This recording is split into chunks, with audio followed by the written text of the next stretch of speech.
గ్రామాల అభివృద్ధి కోసం సర్పంచ్ ఎన్నికల్లో అధికార పార్టీ బలపరిచిన అభ్యర్థుల్ని గెలిపించాలంటున్నారు మంత్రి కోమటిరెడ్డి వెంకటరెడ్డి. నల్గొండ జిల్లాలో పార్టీకి 95% స్ట్రైక్ రేట్ రావాలంటున్నారు.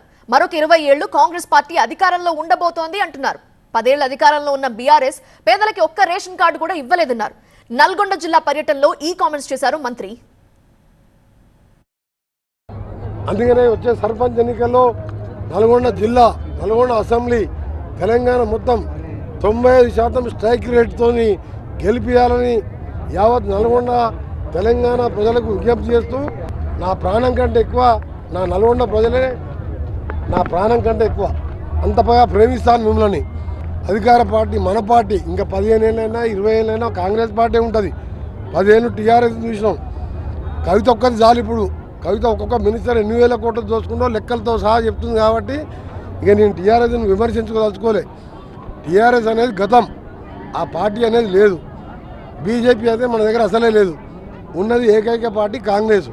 ఈ 3 ఏళ్ళు, వచ్చే 5 ఏళ్ళు, ఆ తర్వాత 5 ఏళ్ళు ఆ విధంగా అధికారంలో ఉండి ఇందిరమ్మ రాజ్యం, సోనియా గాంధీ రుణం తీసుకుంటాం. 10 ఏళ్ళు అధికారం చూసిండు, ఒక రేషన్ కార్డు ఇవ్వలే.